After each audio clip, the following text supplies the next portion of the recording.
In the recycling industry, discarded and seemingly useless materials can be transformed into products of high value and quality.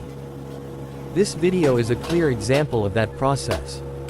Here, we turn scrap iron pieces into a powerful brake disc, manufactured to a very high standard. After being precisely measured, the metals are loaded onto this lift to be transported up to the furnace section.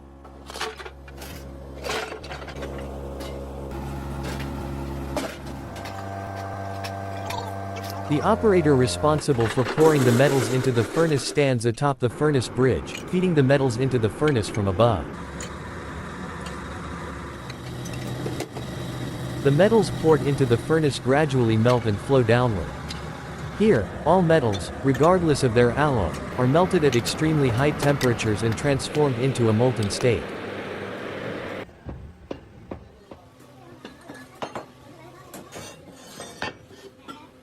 Another team in this workshop is responsible for molding, using special sand and molding paste, to shape the discs in various sizes.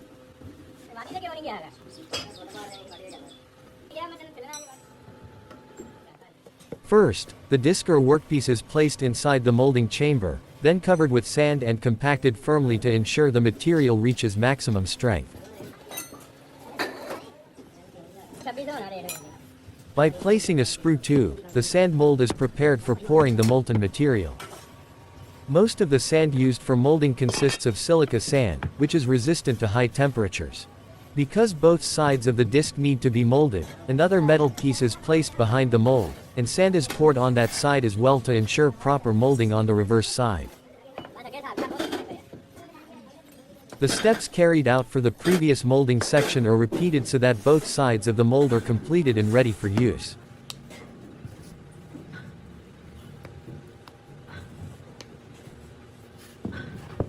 After the mold is made, the main disc, which was inside the mold, is removed, and the molds are heated to remove moisture and fully harden. Now, the holes used for pouring the molten material into the molds are opened and cleaned, and the molds themselves are cleared of dust and debris to ensure the casting process and the final product are as clean and precise as possible.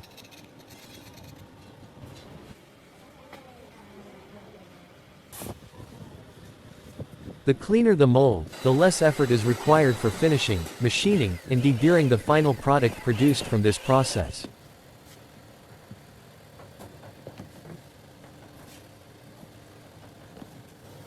The molds are placed in pairs, and the pouring holes are covered with a metal cap to prevent any contamination from entering the mold cavity. Heavy weights are then placed on the molds to firmly secure and clamp them together. Now it is time to pour the molten materials into the molds. Two operators, using a specialized pouring bucket, similar to a ladle but with handles on both sides, carry the molten metals from the furnace to the mold locations.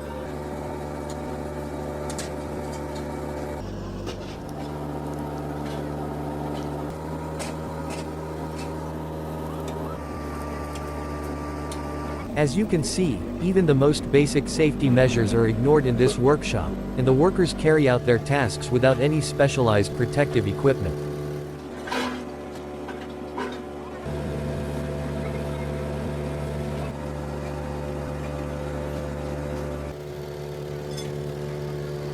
After being filled with molten material, the molds need some time for the metal to solidify and cool completely, which is a relatively short period.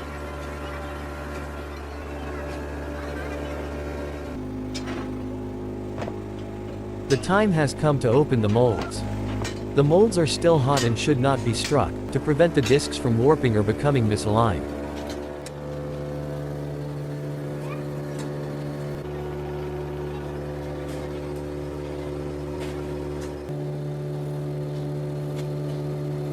After all the molds have been filled and cooled, and the product is removed from the molds, it is time to separate the molding sand from the product, a process that must be carried out gently. The discs can be molded and cast in any size or design. However, the main part of the process begins from this point onward, where the discs undergo precise machining and finishing to reach the desired dimensions and achieve a fully standardized, smooth, and uniform surface.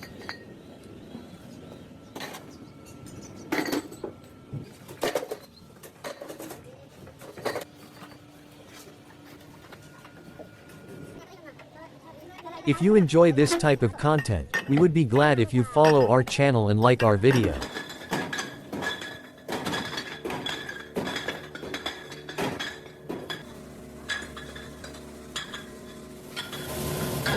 All discs must first be placed in this machine before machining. This machine performs shot blasting, where steel shots strike the parts at high speed and force, cleaning them and preparing them for machining. After being removed from the mold, some sand and residues from the molding process still remain. By performing this step, the part is thoroughly clean, significantly improving the quality of the final product.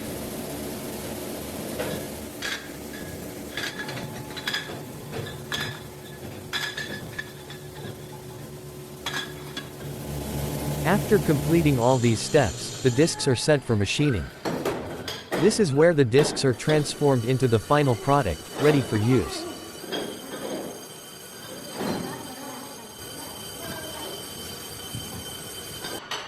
The finishing process of the disc is straightforward and requires no further explanation.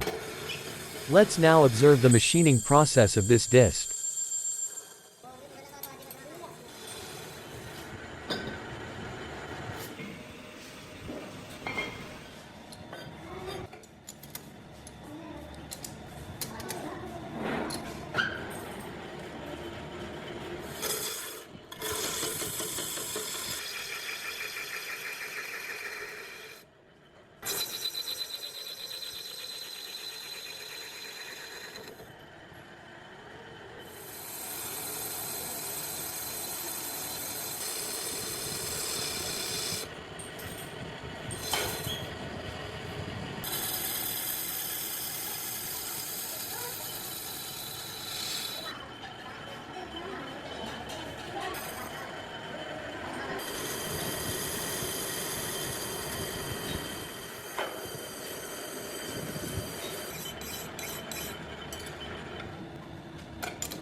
The machining of this disc is completed with full precision. At this stage, a skilled worker uses a template to drill the holes intended for the bolt connections with a column drill.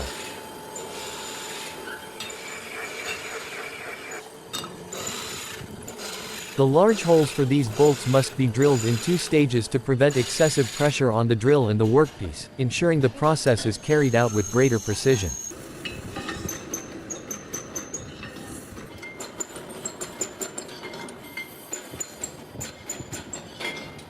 In the final drilling stage, the drill, with minimal penetration, only touches the holes briefly before being removed.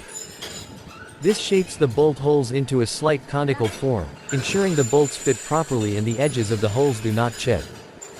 This also facilitates the proper installation of countersunk bolts. Finally, the discs are coated with a layer of paint to enhance their appearance.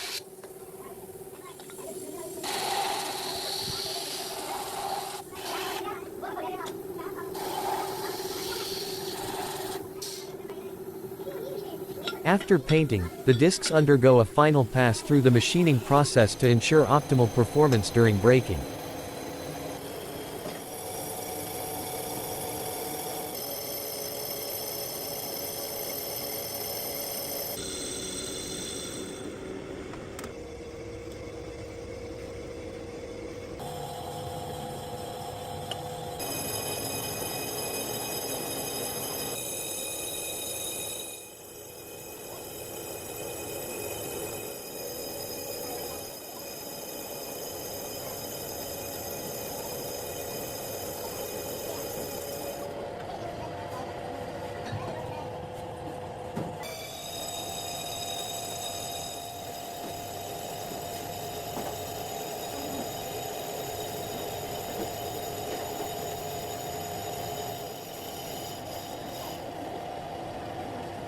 If you enjoy this type of content, you can support us by following our page, liking the video, and sharing it with your friends. We would also be glad if you leave your comments on this video.